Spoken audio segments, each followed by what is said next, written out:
कहते हैं कि औरत अगर तन्हाई की आदी हो जाए ना तो फिर वो किसी के सहारे की तलबगार नहीं रहती। और ये बहुत ख़तरनाक बात है, क्योंकि उसके बाद ना वो इंतज़ार करती है और ना ही फिर वो किसी से शिकायत करती है। यहाँ तक कि वो किसी की मसरूफियत का भी हिसाब नहीं रखती कि कौन क्या कर रहा है, कौन कितना मसरूफ़ है, किसने टाइम निकाला, किसने टाइम नहीं निकाला। और वो किसी के वादों का बोझ भी नहीं उठाती उसके बाद।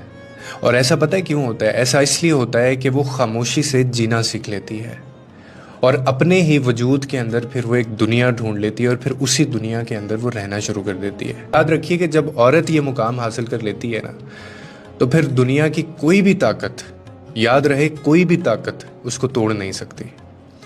और फिर लोगों की जो गैर मौजूदगी है या लोगों के जो रवैये हैं वो उसको मुतासिर नहीं करते, और वो इन सब चीज़ों को अपनी कमज़ोरी नहीं बल्कि अपनी ताकत बना लेती है, क्योंकि वो जान लेती है कि सुकून मांगा नहीं जाता, सुकून बना जाता है, या सुकून को खुद बनाया जाता है। सबसे ख़तरनाक बात कि ऐसी औरत फिर किसी को खोने से नहीं डरती, क्योंकि वो खुद को पा चुकी होती है। और उसकी जो खुशी का पैमाना होता है वो दूसरों के रवैये नहीं बल्कि उसका अपना दिल होता है। तो इसीलिए कभी भी किसी औरत को तन्हाई की आदत मत डालिएगा।